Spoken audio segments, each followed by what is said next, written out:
Live from the Buffalo Wild Wings studios, it's time to get locked into the best Sooner recruiting and football news with Parker Thune and Grayson Singleton. You better lock it up. No, you lock it up. You lock it up. Lock it up. Hit the guys up on the Riverwind Casino call-in line at 405-329-9000 or text the show at 405-651-3439. Do it! Just do it! Now, with Locked In, here's Parker Thune and Grayson Singleton. Oh, we are so back. After a 6-day absence, we haven't done a show since last Tuesday. This is Locked In here on the Ref, the home of Sooner fans. It's another short week for us. We just have shows this Monday and Tuesday. It's a half day for everybody on Wednesday, and then we break for the New Year's holiday. So, short week. We're going to have to cram a ton of stuff in, but that's what we're looking forward to. Parker Thune out here at Newcastle Casino. Grayson Singleton back in the Buffalo Wild Wings studios. And it felt like so many people had been waiting on this one for a long, long time. Grayson, Cam Coleman officially entered announced his intentions to officially enter the transfer portal this morning at long last. We're going to dig into that so much more over the course of the next hour here on the Ref, the home of Sooner fans. But first and foremost, how was the holiday? It was good, man. It was nice to see the family. Got to do a couple things, hang out with my godparents and their family as well. So had a little mixing of families with that going on. So it was a good holiday weekend, good trip back down to Texas. But, like you said, we haven't done a show in 6 days, and 6 days without doing a show feels like a really long time, Park. What's going on, man? How's your Christmas? Oh, man, it was phenomenal. Just got to kick it down in San Antonio with my wife's family. She has 7 siblings. She's one of 8 kids. Woo! So I will say holidays with her family can get very loud because, big family in general. She's got siblings that already have kids, so it's just kind of a giant crush of humanity whenever we do holidays there. You just kind of have to embrace the chaos. It's entertaining. It's fun. But, yeah, that was the last 4 or 5 days of my life. Do you do ham on Christmas or do you do turkey? My godfather did both. So, Really? Okay, actually, I'll tell you what we do. So, my immediate family, my mom makes a Christmas gumbo. So, we had gumbo at the house, and then we went to my godfather's house. He did ham, turkey, mac and cheese casserole, mashed potatoes, greens, the whole 9 yards of soul food, almost. So, we had a little bit of occasion, we had a little bit of soul food. Man, it was good. Man, I can get down with some gumbo. That sounds amazing. My mom makes an incredible gumbo. Best thing about ham on Christmas is not the Christmas ham experience, which is solid in its own right, but the things you can do with ham in the ensuing days, in the leftover department. Like, my favorite is ham and eggs. Dice up some ham, throw it in a frying pan, fry it up, scramble it with eggs. Very simple. It's delicious. But you can do omelets, you can do sandwiches. There's so much that you can do with ham. And, of course, as is the case with turkey, you have a lot of leftover ham. Oh, yeah. After the Christmas festivities have concluded. Papa Boganowski chimed in on the text line and said prime rib on Christmas. You can't really go wrong, can you? No. It's just really a matter of which protein, which meat you want to roll with on Christmas. There's really no wrong answer. 405-651-3439, is how you tap in with us on the text line. 651-3439. The show's brought to you today and every day by Dorsey Jones GMC out in El Reno. 2026 is fast approaching. If you're going to need a new ride for the new year, give Dorsey Jones a try. Dorsey Jones offers outstanding, exceptional, personalized service in addition to GMCs, which speak for themselves, right? Some of the most reliable trucks and SUVs on the road today. Half-price oil changes on Saturdays. One of the perks of heading out there to Dorsey Jones in El Reno. We appreciate their partnership. And, okay, Grayson, we have a bunch of news that we got to run down for the last 6 days. But first and foremost, I feel like everybody is kind of gung-ho over the Cam Coleman conversation right now. That feels like a natural place to start. As you should. And understandably so. He was a 5-star recruit. He has at least 1 year before he can make the jump to the NFL, which realistically he's probably going to do. Like wherever he lands, he's probably a 1 year rental unless he gets injured before he's off to professional pastures, if you will. And he's going to enter the transfer portal. That news became official this morning per Hayes Fawcett. And Oklahoma is going to be involved. No question about it. They will be involved. Here's the problem, Grayson. I feel like I've said this before. I will say it again. There are programs across the country, and I'm thinking most specifically of 3, that simply have far more money to spend on a guy like Cam Coleman than Oklahoma does. Texas Tech, Oregon, Miami, those aren't the only 3. Texas A&M has a ton of it as well, but you get the picture. There's an upper echelon in college football when it comes to money. There is a sect of schools that simply spends indiscriminately because they can. And Oklahoma's not one of those schools. So, yes, Oklahoma has a lot of money set aside for Cam Coleman. They're going to make a push for Cam Coleman, but to quote Cat Williams, a Chrysler 300 looks like a Phantom till a Phantom pulls up. Is Oklahoma the Chrysler 300, or are they a Phantom? Are they a Phantom in this conversation? I'm not convinced just yet. And it's interesting because Pete Nakos obviously was all over this for On3, and he noted that Cam Coleman did make over $1 million at Auburn this year and is expected to make over $2 million this year. So you say Oklahoma has the money set aside, and obviously we all believe that to be fact. How much is going to be the question here going forward. Also, it's worth noting that On3 is reporting that Texas A&M is one of the schools to keep an eye on early, I think along with Texas as well. So that's just more recent reporting coming out of On3. But I think you're going to find out how much Oklahoma is going to value having a game-changing wide receiver at wide receiver 1. And if you can get a guy like this in here and John Mateer makes some of the requisite improvements that he needs to make in order to take that next step as a quarterback, your offense can be really dangerous because, as you and I pointed out last week, Isaiah Satania just seems like a natural number 2 wide receiver on a championship team. A good number 1 on a really good team, but on a championship team, he's probably a number 2. So if you can slide him over to a position where he probably more needs to be, and then you have a Cam Coleman guy who is an absolute game changer with his frame and with his ability to go up and just win one-on-one balls, sort of, like a George Pickens, DK Metcalf type of guy with the kind of impact he can have in that area of the game. If you bring that together, all of a sudden, Oklahoma becomes a real candidate to begin the season in the top 8 of the preseason AP and probably a favorite to get at least to the quarterfinals of a college football playoff, given that the defense is still going to be as elite as it was this year. Oklahoma's going to have a pretty solid stable of receivers next season. With or without Cam Coleman, there are going to be weapons for, we presume, John Mateer to throw the football to. I feel good right now about Isaiah Satania coming back, Grayson. I think that's going to happen. My expectation is that Satania will return in 2026, and he's obviously, as of right now, right this second, he's your A1 option should he return. But you're going to have guys that ought to be ready to make the leap and become big-time contributors for this program. Elijah Thomas springs to mind. Emmanuel Choice springs to mind. I'm intrigued by the growth that you could see from a guy like Ivan Carrion this offseason as well. And there are certainly others that are already on the roster, but you consider some of the incoming freshmen as well, a couple specimens, the likes of which Oklahoma hasn't had a lot of in recent years at the wide receiver position. And Jaden Petit and Jasir Rogers, those are special dudes. Those are guys that are probably going to factor into the equation in year one. And Oklahoma, I expect, will add a couple of portal receivers. One may be Cam Coleman, may not be Cam Coleman.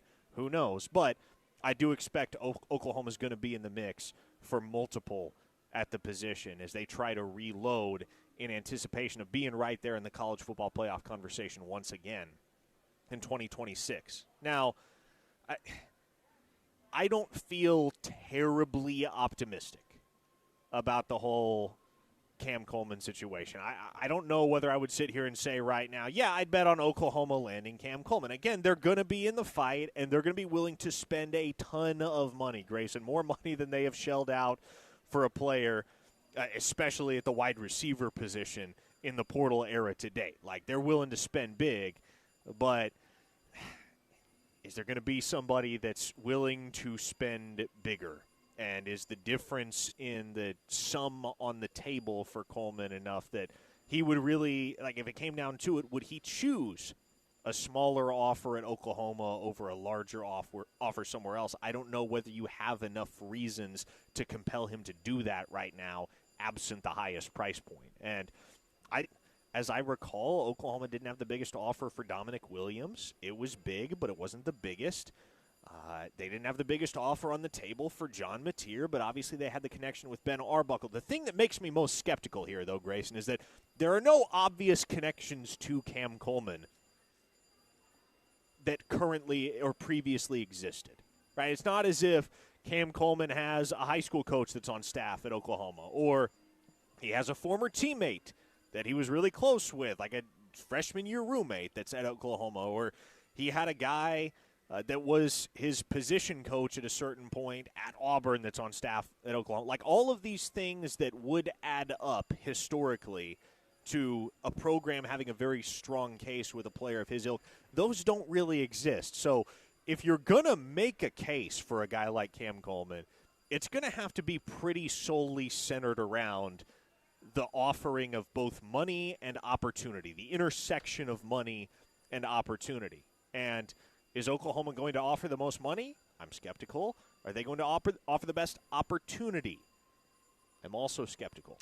Let me ask you this in terms of opportunity, because he is going to get a lot of opportunity to play a lot of snaps because, as we learned this year, Oklahoma does not rotate wide receivers. So he's going to be on the field a lot if he were to wear the crimson and cream. Do you think he's looking for a top-flight quarterback to play with, though? Because a guy like that who's leaving the situation that he's leaving in Auburn after playing for 4 or 3 quarterbacks this year, I got to imagine that whoever's throwing him the ball is going to matter just as much as the money that he's going to make. For an elite wide receiver like Coleman, I think it's obviously a factor in the decision. I don't know that it's a factor that's going to sway the decision substantially, because I think he has to understand, and it's absolutely the case, it's absolutely the truth, wherever he goes, whoever he's playing for, whoever the offensive coordinator is, whoever the quarterback is, whoever the head coach is, they would be derelict in their duty if they're not force-feeding a guy like that the ball. So he's going to get targeted. He's going to get opportunities to make plays. He's going to be a focal point of an offense no matter where he lands, unless, as I brought up in the 12 o'clock hour, for whatever reason, he went to a place like Wisconsin where they're just not going to make much of an effort to throw the ball, which, that's a terrible business decision in and of itself that Cam Coleman would never make. But I feel as though for a guy like that, given his skill set and given the target share that he is going to command, man, if I'm in his shoes, I'm probably just taking the best deal that I can get amongst the schools that have an offensive scheme that is remotely conducive to production, individual production for me. I'm not really sure it matters, for instance, whether I feel better about the quarterback situation at Texas A&M as I do at Oklahoma. To me, all of those apprehensions, if there are any there about that discrepancy, can be overcome by a couple extra zeros. I mean, fair. But, you're talking about a dude, like you said, is going to be a 1 year and then I'm bouncing to the league. So if I'm trying to fortify my draft stock as much as I can, I'm thinking, okay, my position is dependent on a guy throwing me the football and throwing it to where I can catch it. So I do think, money's going to probably be the determining factor to the surprise of absolutely nobody. But I do have to consider that who is going to throw me the ball? And as True Okie says on our YouTube chat here, by the way, KREF Sports on YouTube, I will be honest, if QB play factors into the decision, along with NIL, Coleman won't give OU a second look with Mateer at QB. Sorry, that's just a truth. Yeah, a lot of folks chiming in with similar sentiments on the text line. Slim Creeper, for instance, says, if you think John mid-tier isn't the biggest reason Coleman wouldn't come here, you're out of your mind. Dude wants to raise his draft stock and sidearm deep balls and going to do it. Blue Whale Sooner adds, I'll just say what Grayson is beating around the bush about. He ain't coming to hang with Mateer.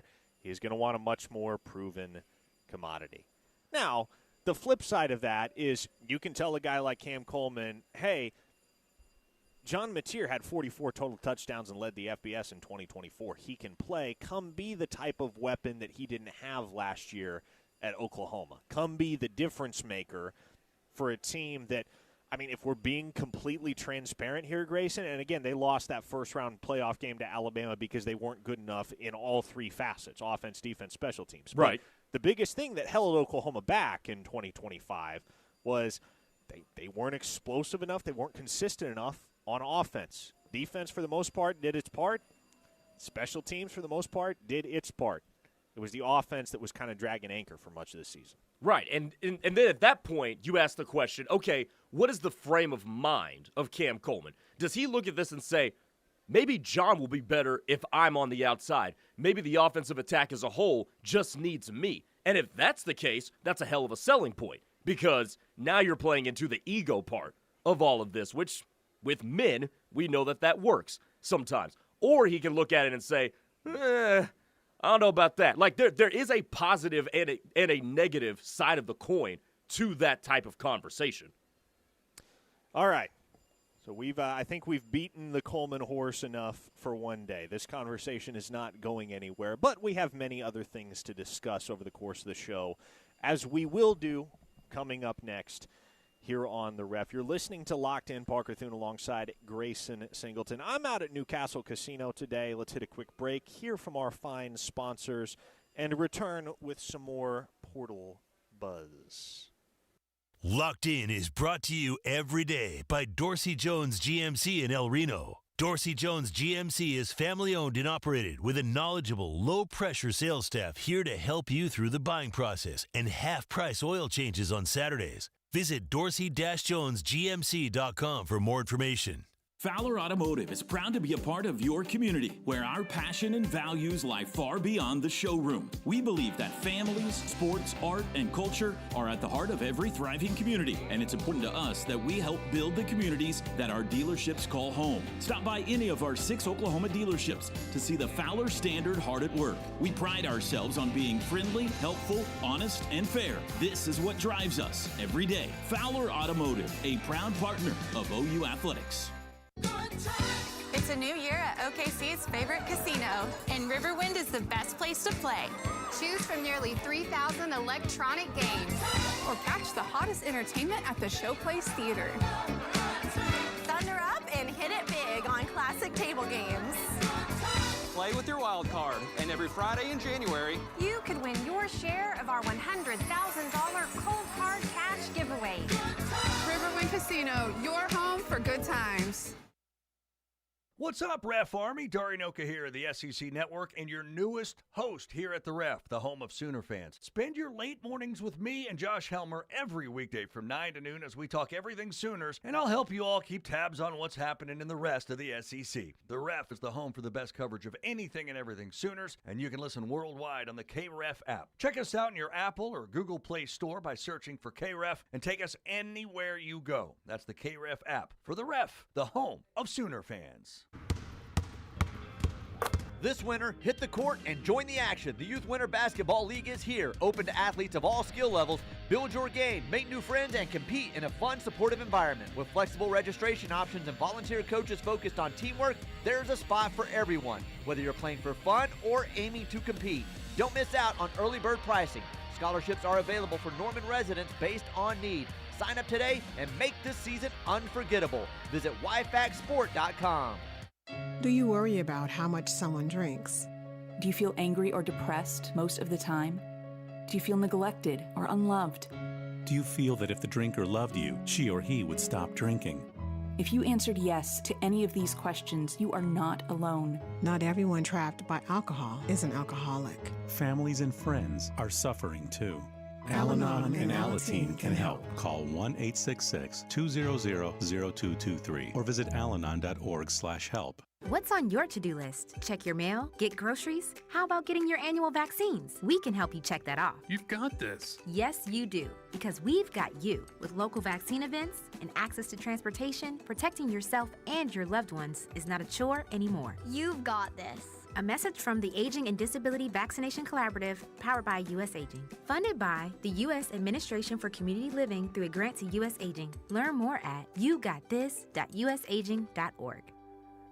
Tired of feeling pressured by salespeople when shopping for auto insurance? At Right Way Insurance, there's no hard sell, just a clear, straightforward approach. We work with multiple insurance companies to give you the best options and rates with no gimmicks. You'll get the right coverage tailored to your needs, all while avoiding hidden fees and confusing policies. So if you're ready for a better experience with auto insurance, visit rightwayinsuranceok.com or call 405-607-6014 for your free quote today. Right Way Insurance, no pressure, just the right insurance for you. Hey Sooners, I'm OU alum and Boyd Street Ventures founder James Spann. Some players are just built different, and so are some companies. At Boyd Street Ventures, we find under-the-radar Oklahoma companies with the drive, grit, and talent to win big. Our portfolio is growing fast, and so is our investor interest. Fund 1 closes December 31st, so don't wait. To learn more, visit BoydStreetVentures.com. That's BoydStreetVentures.com. Under the radar, above the crowd.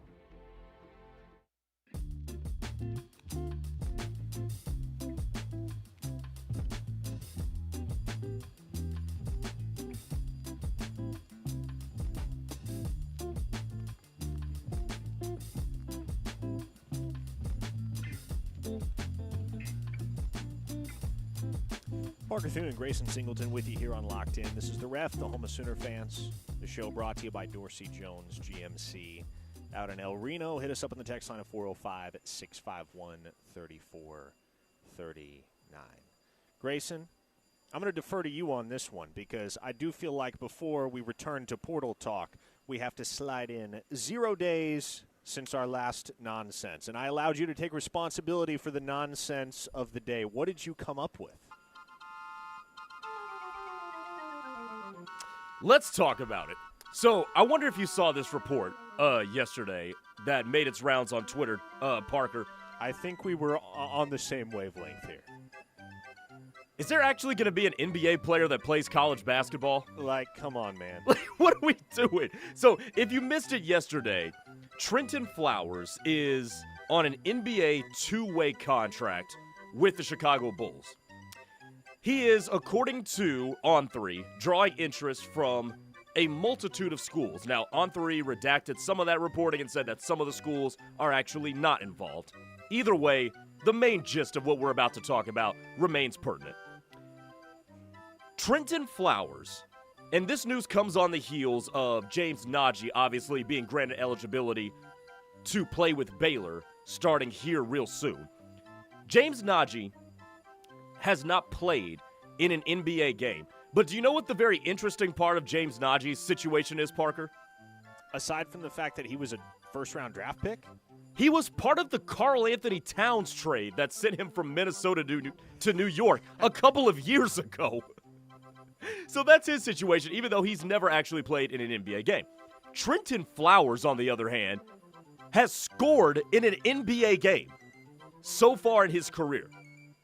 And now it looks as if there is a possibility that still has a lot of hurdles to clear, just to keep that in mind. It looks as if there's a possibility he's going to play in college. After scoring in the NBA, what are we doing, Parker Thune? But Owen Heineke played 3 lacrosse games in 2021. Dog! It's crazy because when I saw this news, my first thought was, wait, didn't we just talk about this with a dude who actually has never played professionally?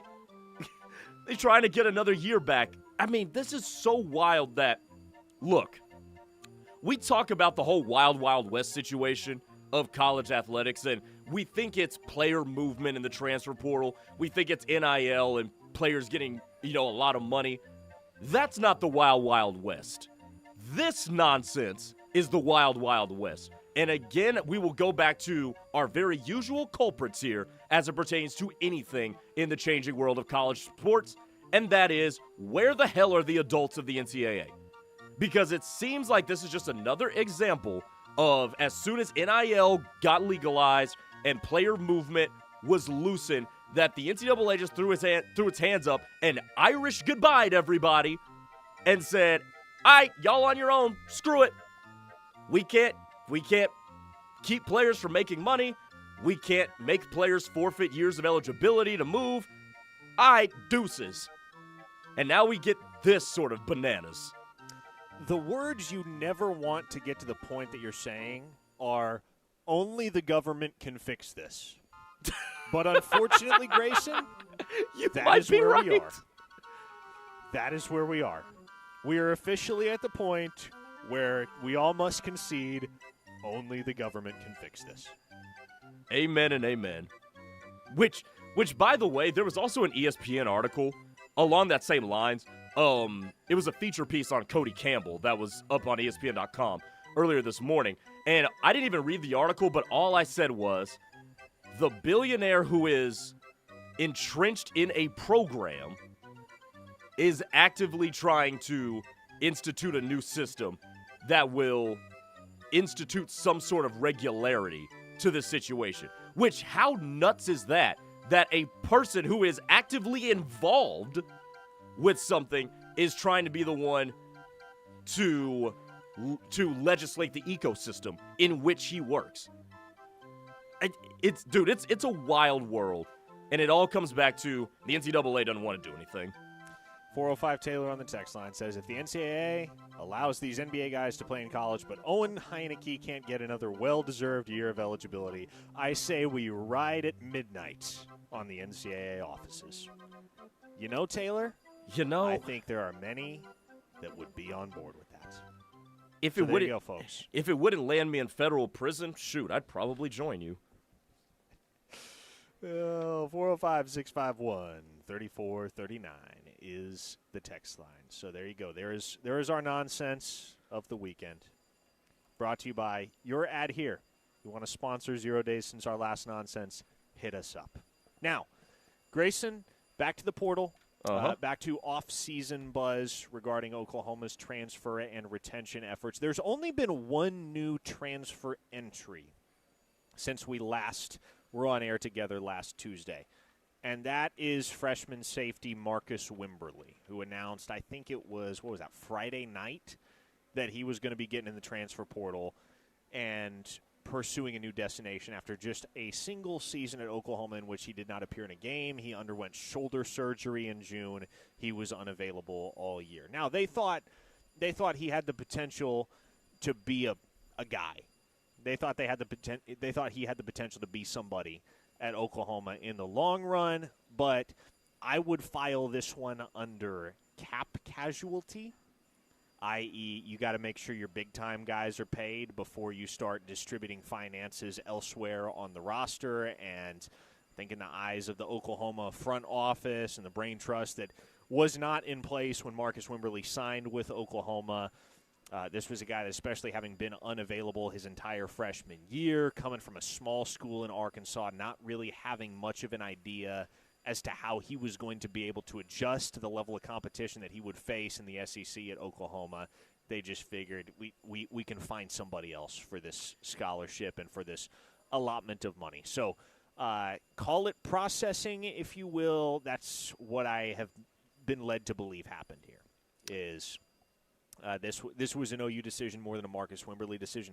Great kid, man. Anybody that followed his recruitment knows how bad he wanted to be at Oklahoma and loved being at Oklahoma. He was all in with the Sooners and committed for all the right reasons in the first place. So I think it's unfortunate that a guy like that is being compelled to move on after just one season. But I also know that as an Arkansas native, as a guy that at one point was committed to the Razorbacks very briefly during his high school career, he's probably going to have a nice soft landing spot back home in the natural state. So I would be surprised if Marcus Wimberly's next move isn't to head back home and play for the Razorbacks. I would think that door will be open to him, and he'll be more than willing to jump all over it. We shall see. But that is the most recent transfer portal departure for Oklahoma. Now, as far as guys that are incoming, if you will, guys that are going to jump on the schooner with Oklahoma pretty quickly after the portal window opens, there's one name that's come into serious focus, Grayson, and that is Hayden Hansen,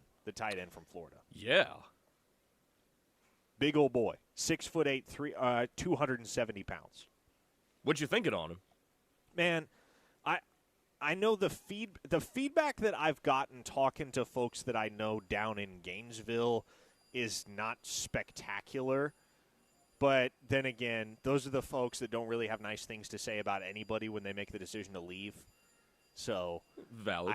I don't know how much of it is sour grapes versus how much of it is, okay, this guy isn't actually much of a difference maker. But, I mean, you look at the statistics, and they're modest. In 2025, as a junior, he had 30 catches for 254 yards and 2 touchdowns. I mean, that's fine by tight end standards. I think if you're going to the portal to bring in a 6'8", 270-pound tight end, I would hazard a guess that you see him as more of a blocker than a pass catcher. Or I should say a blocking first guy more than a pass-catching first guy. A guy that when he's on the field, he can run routes, he can catch passes, but the primary purpose of having Hayden Hansen on your roster is so that you can, in effect, have a 6th offensive lineman on the field. I mean, I've talked to folks that have said, man, I think that guy could have a future at the NFL level if he would bulk up and play offensive tackle with how well he moves.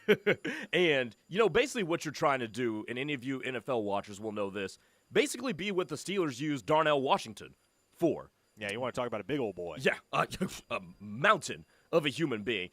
But even if he isn't a guy who is the most adept pass catcher, he is an asset to Oklahoma because we talked about it all year long. It was one of Teddy's big sticking points with this offense is that they did not have an inline blocking tight end up until Kaden Helms kind of started to emerge in the back 9 of the season. So I think you get better with Hayden Hansen if you're able to bring him in, even if he doesn't do the things that a lot of people want to see a tight end do. And I'm in that camp too. I would love Oklahoma to have a very good pass-catching tight end. I think that adds a new element to your offense. But you're talking about coming off of a year where you ran for an abysmal 3.5 yards per carry on the season. We're one of the worst running teams in the SEC. That's got to be better. So if you're going to improve in an area like that, you would need more better blocking from the tight end position. So I do think he does help you get better, even if he's not going to be that jumbo tight end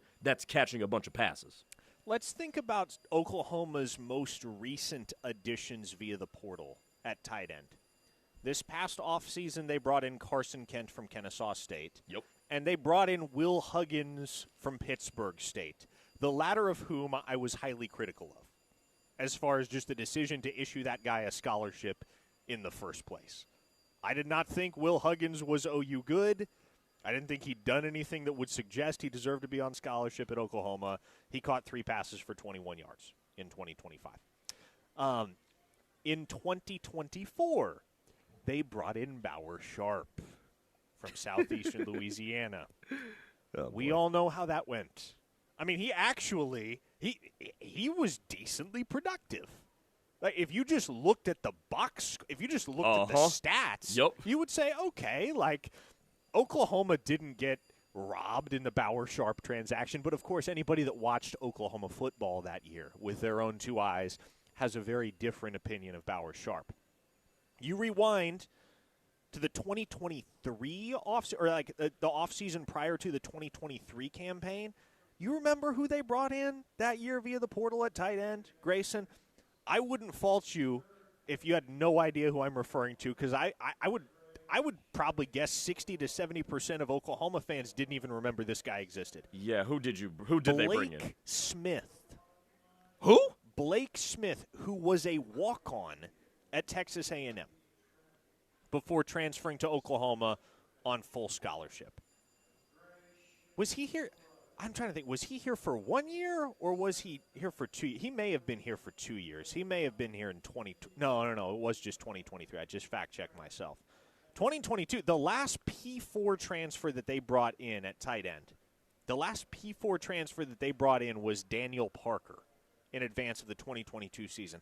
Another guy that the average listener probably forgot existed because he didn't do a whole heck of a lot at Oklahoma. I think he had 10 catches that one season at OU, and he was like 6'2", 240 pounds. He was along the lines of a Jaron Kanik without the freakish athleticism. Like, he was just kind of there. So in Hayden Hansen, if Oklahoma is able to seal the deal here, and I think they will, if they're able to seal the deal with Hayden Hansen, I just look at this and I say, hey, relative to the recent acquisitions that Oklahoma's made in the portal at that position, Hayden Hansen's a far superior option to anything that they've had in recent history because he has started and he has produced. Maybe he hasn't exploded, but he has started and he has produced at the Power 4 level, which is more than you can say for any of those guys that came before him. I mean, that's a really good point. And I do think, though, I think Florida was okay. I will, to the people on the text line and on the YouTube chat that have said this, I do think Florida was okay with him going because they were able to re-sign the other tight end that they thought was going to enter the portal. I still believe, though, that he can be a positive piece for Oklahoma's offense given what Oklahoma missed this past year. Now, there is a question on our YouTube chat. Michael asks, anything on Colorado transfer wide receiver Omarion Miller?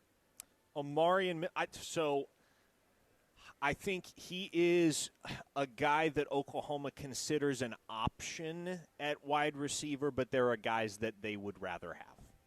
And Cam Coleman is certainly one of those guys, not the only guy by any stretch of the imagination. So Omarion Miller is also from the state of Louisiana originally. Yes. So I'd imagine if LSU got involved there, with the way that boot boys collectively think about LSU, I would think LSU is going to be pretty tough to beat if they get involved in the Omarion Miller sweepstakes, and I don't know to what extent they will be. But, yeah, Omarion Miller, that's a name worth knowing. But, yeah, again, to me, the one name that should be squarely in focus for everybody that's tracking OU's efforts in the transfer portal is Hayden Hansen.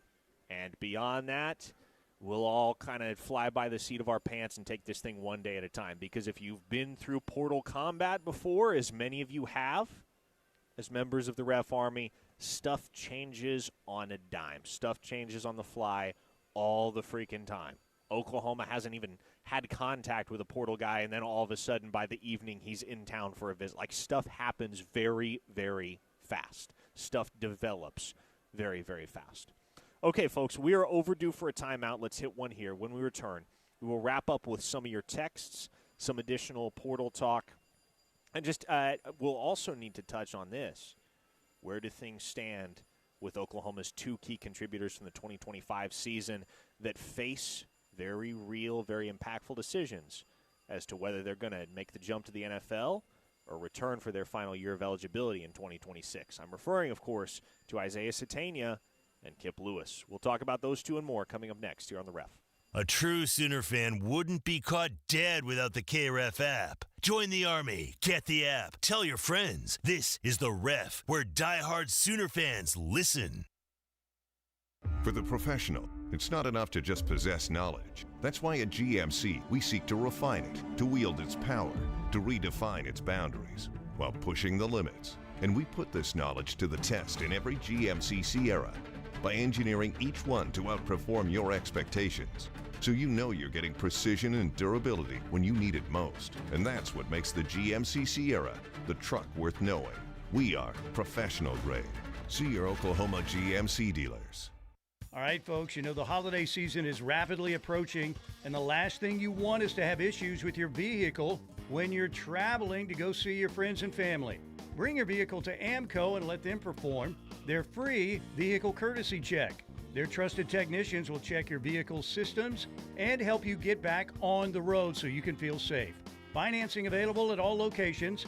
AMCO, Norman, Midwest City, Oklahoma City, Edmond, Yukon, and Tulsa. Winning in business means having the right teammate. Stride Bank's commercial banking experts are here with treasury management, lending, and cash flow solutions designed to help your business score big. From local startups to established enterprises, we've got the tools and expertise you need. Visit stridebank.com. Stride Bank, member FDIC. Stride Bank on your team since 1913 with Oklahoma roots and nationwide reach. Disasters can strike when we least expect them. Hurricanes, wildfires, tornadoes, and other emergencies can separate pets from their families in an instant. That's why Love Lost is here to help. Our free, easy-to-use database uses photo matching technology to search lost and found pet reports from animal shelters, Good Samaritans, and social media partners to bring lost pets home. Don't wait for a disaster to hit. Upload a photo and register your pet with the largest free national lost and found pet database. Register today at lovelost.org. Hi, I'm Martha Stewart. Every year, more than 4 million pets enter shelters here in the United States. My friends at American Humane have been helping animals since 1877. The goal is to ensure that pets have a safe shelter, especially during natural disasters. Adopting a shelter pet allows shelters to help more animals awaiting care. Please consider adopting today and take some time to learn more about American Humane's other work at americanhumane.org. Maybe it was a family vacation or a school field trip. But there you were, standing in awe at a national park. We are the National Park Foundation, and together with you, we're creating a future where every person, every generation, gets their chance at an unforgettable moment. Today, tomorrow, forever. Learn more at nationalparks.org/foundation. Hi, everybody. Toby Rowland here for one of my favorite places to golf, the Trails Golf Club in Norman. The Trails offers great golf activities for the entire family. Men's and Ladies Golf Association events, summer junior golf for the kids, plus club fittings throughout the year. The Trails also has great family social events, monthly special dinners, plus holiday brunches and catering. When you're looking for the perfect place to golf, check out the Trails Golf Club in Norman. Contact Zane Alexander today at 405-364-3790 or visit trailsgolf.com. They don't want to hire you because your paper might say Oklahoma School for the Blind. I was just completely homebound because I was always too afraid to go outside. I want to be a productive member of society, and that's what DRS has given me. They offer you opportunities to getting a job, helping you learn how to advocate for yourself, find the best way to try living your life in the fullest way possible. Oklahoma and DRS has been the biggest blessing in my life. See me. And not my disability.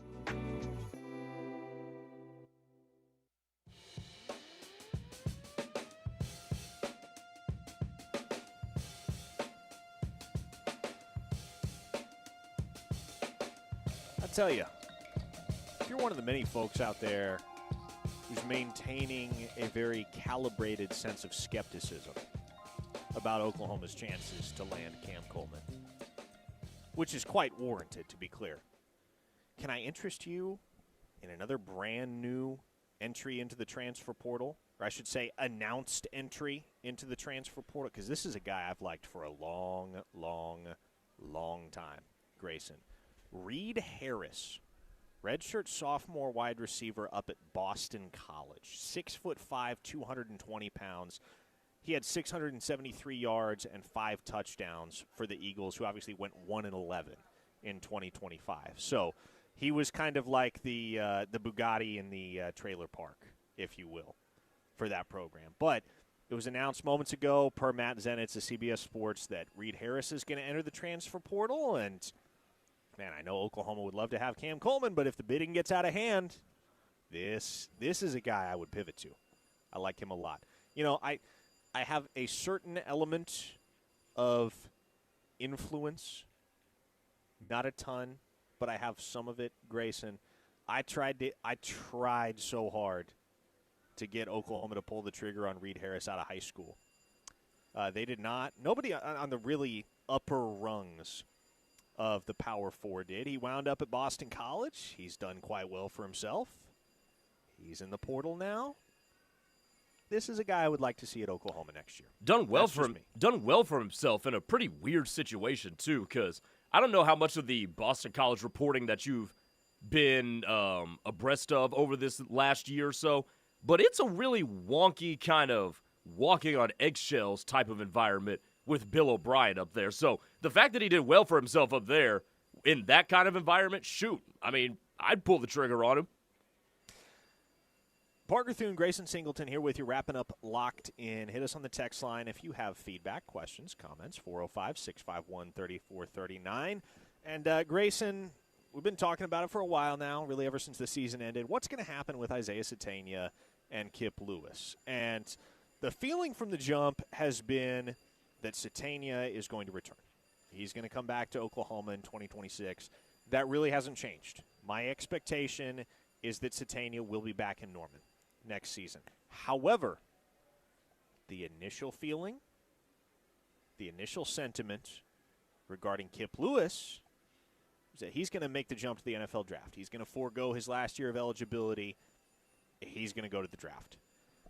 You know, that's really taken a U-turn here in the last 72 hours or so. Really, since we all broke for Christmas, it's shifted in a big way to the point where, frankly, as of right now, I would be more surprised if Kip Lewis left than if he stayed. What miraculously good news is that for Oklahoma? If you can get that guy back in the mix in 2026. Now, I will say, it may come at the expense of a transfer departure or two elsewhere in the linebacker room, because there are guys right now that are counting on and have been counting on Kip Lewis taking his talents to the NFL at season's end. But if he comes back in 2026, he is immediately he's probably all SEC first team preseason. Like, he's probably on the preseason all-conference team. He's in the preseason All-American conversation, and you have your emotional leader back for another season. Not only your emotional leader, but a guy that's a very high-level football player. I don't think it can be overstated, though, just how much Kip Lewis means to this team for the juice and the energy and the leadership that he brings to the unit. No, it would be huge. It would be absolutely massive if he does, in fact, come back. Now, I will say this. Oklahoma has the NIL era to thank for this, because if players weren't getting paid, I'll bet you he's off to the NFL so he can, make some money and make a living, with his talents. But so I do think this is one of those sign of the times type of things that happens because, hey, I can still make some money. I can enhance my tape a little bit more and hopefully, as a result, boost my draft stock going into what would be, I guess, the 2027 NFL draft. So there is that factor to recognize. But in terms of the immediate future in the 2026 season, it is one less thing you have to replace. And remember this, Parker. What was our conversation with the defense coming into the year? It was, how do you replace Danny Stutzman? Does the team take a little bit of a step back because Danny Stutzman, your emotional leader, your leader of the captain of the unit and whatnot, he is off to the NFL. So does the defense take even a little bit of a slightly step back? And the fact that we wouldn't have to have that conversation coming into this year if Kip Lewis does in fact come back, the fact that we would get to postpone that conversation, I think is a big deal, and this defense can continue to just pick up right where it left off. You got ascending young corners on both sides, Peyton Bowen coming off of his best college football year, and ascending Taylor Wine as well, and now you've got a dude who would be in the middle of the all-SEC conversation. That's a big development for the Sooners. All right, here's your obligatory Moneyball reference for the week. Oh, Lord. You remember the conversation at the scouting table between Billy Beane and his scouts. He goes, guys, you're still trying to replace Giambi. I told you we can't do it. We can't. But what we can do is recreate him in the aggregate. That's what Oklahoma did this past year with Danny Stutzman. You don't replace Danny Stutzman one for one. But between Kip Lewis and the shocking, surprising, but wonderful emergence of Owen Heineke, Oklahoma, I mean, you can make a strong argument that Oklahoma's linebacker play in 2025 was better than it had been at any point in the Brent Venables era up to now, despite the fact that clearly the most talented linebacker that Brent Venables has ever rostered at Oklahoma for the first time, was not a key cog in the rotation because he was playing NFL football for the New Orleans Saints. There's no doubt in my mind. Like, Danny Stutzman is the most talented linebacker that Oklahoma has had and will have for a while. But between Lewis and Heineke and the key contributions of guys like Kobe McKenzie and Samuel Masigo and certainly Kendall Daniels, even though he was playing mostly at that cheetah spot, man, it was a phenomenal year for Oklahoma within that position group. And it should be an even better year if you get Kip Lewis back next season. It would be such a boon to get Heineke for another year, and I have been told quite reliably he wants another year. He will jump on the extra year if he's granted it. But, again, for whatever reason, we can't count on the NCAA to do the right thing here, even though we can apparently count on them to grant eligibility to any NBA flameout that wants to try his hand at college basketball. Speaking of Kendall Daniels, the Waffler hits us up. Where do you guys see Kendall Daniels playing in the NFL? At linebacker? That would be my best guess. Yes. Yes. Yeah, he's a linebacker at the next level, and he's got some solid draft stock. He's a guy that, depending on how pre-draft testing and the combine goes, he can creep into the day 2 conversation. That's very much within the realm of possibility for Daniels. I don't think this is going to be an Isaiah Simmons situation where teams couldn't figure out what to do with him. I think Kendall Daniels will be a linebacker. Apparently, some breaking news via the text line. Troy Everett hitting the transfer portal. I have not seen that pop up on my feed yet, but we just got 2 separate texts about it simultaneously. So, yes, okay. As of 1 minute ago, per Pete Nakos, Troy Everett is moving on. So there is that. So does this one surprise you or no? It does not, mostly because he was going to be a backup next year if he came back to OU. Jake Michaela is your starting center. He put a stranglehold on that job in 2025.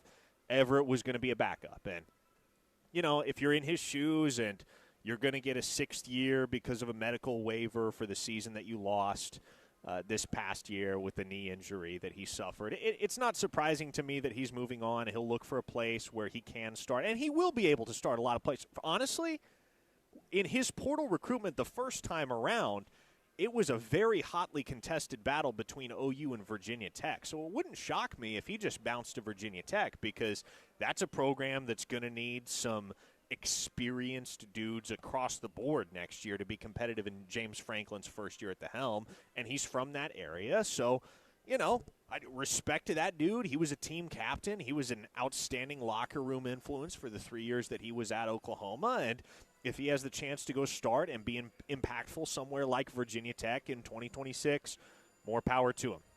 So there you go. Hey, no, go ahead, finish that. No, I was through. What do you got? Okay, Topher B on the YouTube chat.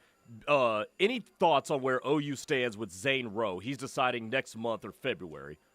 Yeah, they're in good shape. I would be lying if I said I had a strong feeling that there was one school he was going to pick. I think there's still some room there for one of multiple suitors to step in and really close the deal, bring this thing to the finish line. But OU has always been in great shape with that kid. I mean, he was committed to them for quite a while earlier on in the recruitment process before he backed up and reopened things. They're in good shape there. We'll see what happens over the next few weeks and where some of the junior day visits that he would like to take end up landing as far as where he's at when decision time comes between those few schools that are going to be in contention. Okay, we have like 90 seconds left. I'm trying to think. Was there anything else we were supposed to get to and didn't? Have we covered all of the necessary stuff? Got thrown a little curveball there at the end with the Troy Everett portal entry, but that's that. He's in the portal. Doesn't really. I don't think it measurably impacts Oklahoma's outlook next year. War Sooner on the text line, though, does note OU wasn't in the graphic for Zane Rowe's decision, which is, I think, the graphic released by Rivals, I believe, is the one he's referring to. They weren't in the graphic? They were not. I can confirm this. They were not. Interesting. Yeah, again, they're in good shape. Would I say they're the outright leader? Maybe not. Like Texas A&M has made a big push there. Texas Tech has made a big push there. He's been to Georgia a zillion times. So I'm not going to sit here and tell you he's going to Oklahoma, nor that he's the lead or that they're the leader for his services, but they're in the mix and will remain in the mix. And I would think they will get a chance to host him for a junior day and make a final case before he locks in his decision. So there you go. All right, folks. Cam Coleman, Cherokee Sooner. Did y'all hear Cam Coleman is in the portal? No, first I'm hearing of it, Cherokee Sooner. We'll let Tyler and Ted tackle that storyline coming up next. We got one more locked-in show for you tomorrow before we break for the new year. Half day for everybody on Wednesday. So final show of the week for us comes your way, same time, same place tomorrow. For Grayson Singleton, I am Parker Thune. We will see you then. Don't go anywhere. Coming up next year on The Ref, Tyler and Ted have the rush. Keep it here.